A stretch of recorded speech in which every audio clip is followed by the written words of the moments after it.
Halo, selamat datang para pejuang PPG atau Bapak Ibu Guru yang mau melaksanakan PPG tahun 2019-2020. Perkenalkan, nama saya Uni. Saya akan membahas tentang soal-soal dan kunci jawaban pedagogik yang berisi 100 soal akan saya bagi dalam beberapa bagian. Nah, kali ini saya akan membahas pada part 1. Langsung saja dengan soal dan jawabannya. Soal nomor 1. Seorang siswa diminta untuk mengidentifikasi masalah yang mereka hadapi. Lalu masalah itu didiskusikan dalam kelompok untuk mendapatkan solusinya. Ilustrasi ini berkaitan dengan perkembangan A. Kemampuan kognitif, B. Kemampuan interaksional, C. Kemampuan integrasi diri, D. Kemampuan komunikatif, E. Kemampuan verbal. Jadi jawabannya adalah A. Kemampuan kognitif, karena kemampuan siswa untuk menyelesaikan masalah itu termasuk ke dalam kemampuan kognitif. Soal nomor 2. Pernyataan berikut yang menjelaskan makna istilah kognitif adalah A. Kemampuan berkomunikasi, B. Kemampuan untuk memecahkan masalah, C. Kemampuan berinteraksi, D. Kemampuan untuk mengintegrasikan diri, E. Kemampuan sosial. Jadi jawabannya adalah B. Kemampuan untuk memecahkan masalah. Soal nomor 3. Kemampuan berpikir untuk mengoperasikan kaidah-kaidah logika tapi masih terkait dengan objek-objek bersifat konkret merupakan ciri-ciri kemampuan anak berusia A. 0 sampai 2 tahun, B. 2 sampai 7 tahun, C. 7 sampai 11 atau 12 tahun, D. 11 atau 12 sampai 14 atau 15 tahun, E. 15 tahun ke atas. Jadi jawabannya adalah C, yaitu 7 sampai 11 atau 12 tahun. Ya, ini usia anak SD. Soal nomor 4. Menggunakan potongan sapu lidi, kelereng, globe, gambar-gambar yang menyangkut pembelajaran IPA serta IPS sebagai media adalah sesuai dengan tahapan perkembangan berpikir anak yang dikenal dengan tahapan A. Anak memahami bilangan dan angka tetapi masih terkait dengan objek bersifat konkret atau operasional konkret. B. Pengamatan dan penginderaan yang intensif terhadap lingkungannya, yaitu sensori motor. C. Dominasi pengamatan bersifat egosentris. D. Kemampuan mengoperasikan kaidah logika yang tidak terikat lagi dengan objek yang bersifat konkret atau pada tahap operasional formal. E. Anak masih pada tahap terbatas pada gerak-gerak refleks. Jadi jawabannya adalah A. Anak memahami bilangan dan angka tetapi masih terkait dengan objek bersifat konkret, yaitu pada tahap operasional konkret. Soal selanjutnya, soal nomor 5. Kemampuan peserta didik untuk membina hubungan dan kemampuan memotivasi diri termasuk kecerdasan A. Kognitif, B. Sosial, C. Emosional, D. Moral, E. Religius. Jadi kemampuan untuk memotivasi diri itu adalah C. Kemampuan atau kecerdasan emosional.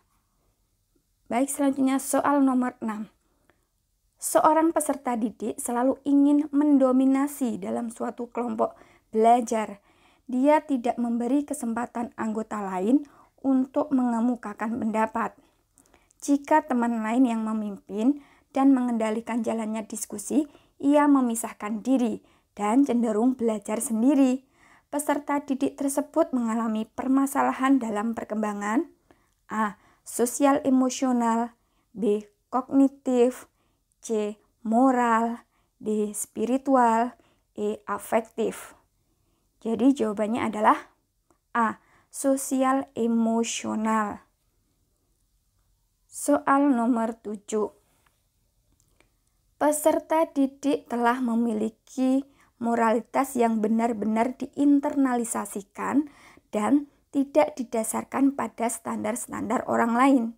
Dia mengenal tindakan moral alternatif, menjajaki pilihan-pilihan, dan kemudian memutuskan berdasarkan suatu kode moral pribadi.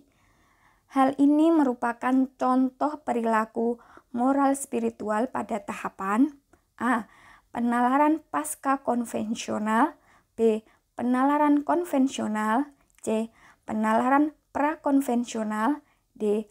Penalaran interkonvensional, E. Penalaran analitis konvensional. Jadi jawabannya adalah A. Penalaran pasca konvensional. Selanjutnya soal nomor 8. Individu memandang apa yang diharapkan oleh keluarga, kelompok, masyarakat, dan bangsa serta setia mendukung aturan sosial bukan hanya untuk ketenangan, tetapi disadari sebagai sesuatu yang berharga. Pernyataan tersebut merupakan tahap perkembangan moral A. Prakonvensional, B. Konvensional, C. Penalaran analitis konvensional, D. Pasca konvensional, E. Interkonvensional. Jadi jawabannya adalah D. Pasca konvensional. Selanjutnya, soal nomor 9. Memaksimalkan kegiatan ekstrakurikuler, melakukan rekreasi dengan guru, dan melakukan kegiatan informal lainnya memiliki fungsi untuk mengatasi kesulitan belajar dalam hal A. Mengemukakan gagasan, B. Mengaktualisasikan diri, C. Penciptaan hubungan yang baik, D. Menemukan konsep, E. Memformulasikan tindakan. Kira-kira jawabannya apa? Jawabannya adalah C. Penciptaan hubungan yang baik. Baik, soal nomor 10. Seorang peserta didik merasa kurang bersemangat pada jam usai pembelajaran. Dia bahkan lebih senang tinggal di sekolah sampai sore. Petugas kebersihan sekolah sampai menyuruhnya pulang karena matahari hampir tenggelam. Peserta didik tersebut dicurigai memiliki hambatan pengembangan potensi berupa faktor A. Intelijensi dan kognitif, B. Pergaulan, C. Budaya dan pembiasaan, D. Keluarga dan lingkungan masyarakat, E. Emosional dan kepribadian. Jadi jawabannya adalah D. Keluarga dan lingkungan masyarakat. Maka anak-anak itu betah sekali ada di sekolah karena memiliki masalah dengan keluarganya di rumah mungkin dan lingkungan yang ada di dalam masyarakat. Baik, terima kasih Bapak Ibu Guru. Jangan lupa subscribe dan like untuk membantu saya terus membangun channel ini menjadi lebih baik dan semoga bermanfaat bagi Bapak Ibu Guru. Sampai jumpa di video saya selanjutnya pada part 2. Terima kasih.